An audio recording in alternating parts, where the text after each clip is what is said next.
ना चिंता ना भय, नागनाथ महाराज की। आजच्या या सोलापूर जिल्हा परिषद आणि पंचायत समितीच्या निवडणुकीच्या निमित्तानं आजच्या या प्रचाराचा नारळ फोडण्यासाठी उपस्थित असलेले आजच्या या कार्यक्रमाचे अध्यक्ष, महाराष्ट्र राज्याच्या सहकार परिषदेचे अध्यक्ष सन्माननीय आमदार राजेंद्र पाटील साहेब, व्यासपीठावरती उपस्थित असलेले भारतीय जनता पार्टी सोलापूर जिल्ह्याचे अध्यक्ष सन्माननीय शशिकांत नाना चव्हाण, व्यासपीठावरती उपस्थित असलेले मोहोळ तालुक्याचे माजी आमदार आदरणीय यशवंत माने साहेब, व्यासपीठावरती उपस्थित असलेले भारतीय जनता पार्टीचे तालुका अध्यक्ष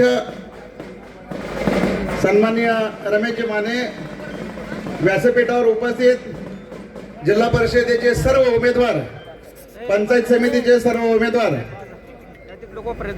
भारतीय जनता पार्टीचे सोलापूर जिल्हा उपाध्यक्ष प्रकाश भाऊ चौरे, देवानंद गुंड पाटील, सन्माननीय सुशील भैया क्षीरसागर आणि ज्यांच्या आशीर्वादानं या ठिकाणी उद्याचा गुलाल आपण अंगावर उधळणार आहे ते सर्व तालुक्यातून आलेले कार्यकर्ते, मतदार आणि बंधू भगिनीनो, आज नागनाथ महाराजांच्या पावनभूमीमध्ये आपली परंपरा आहे। आता ज्यांचं आगमन झालंय ते सोलापूर जिल्ह्याचे युवक नेते, आपल्या सर्वांचे मराठी आदरणीय बाळराजे पाटील साहेब यांना मी विनंती करतो, आपण व्यासपीठावरती यायचं आहे।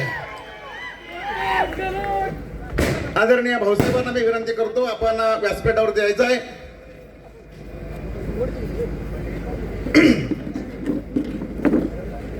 प्रत्येक निवडणुकीचा नारळ आपण नागनाथाच्या पावनभूमीमध्ये वाढवून या ठिकाणी प्रचाराला सुरुवात करतो। हीच परंपरा आजही आपण कायम राखलेली आहे। व्यासपीठावरील मान्यवरांच्या साक्षीनं आपल्या सर्वांच्या वतीनं आज शब्द द्यायला काही हरकत नाही। आपल्या समोरची गर्दी याचाच अर्थ आहे निवडणुकीमधला विजय हा आज खऱ्या अर्थानं जाहीर झालाय असं सांगायला मनापासून आनंद आहे। कारण आपण पाहिलंय देशामध्ये भारतीय जनता पार्टी सरकार आहे, महाराष्ट्रामध्ये भाजपाचं सरकार आहे।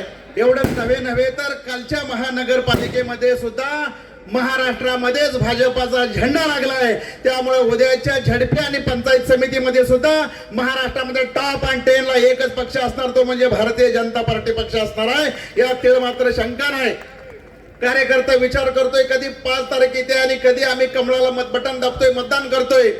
कार्यकर्ता तापलेला आहे, म्हणून मालक शशिकांत नाना, यशवंत तात्या सर्वांना नाना सांगायला आनंद आहे। काल आपण पाहिलं सोलापूर महानगरपालिकेमध्ये आपला झेंडा फडकावलाय, 87च्या पुढे आपण गेलोय। तीच परिस्थिती सोलापूर जिल्ह्यामध्ये होणार आहे आणि उद्याच्या झडपीमध्ये सुद्धा भारतीय जनता पार्टीचा जिल्हा अध्यक्ष हा कमळाच्या चिन्हावरचा झडपीचा अध्यक्ष असणार आहे। अशा प्रकारचं साकडे नागनाथाच्या सर्वांच्या साक्षीने घालतो।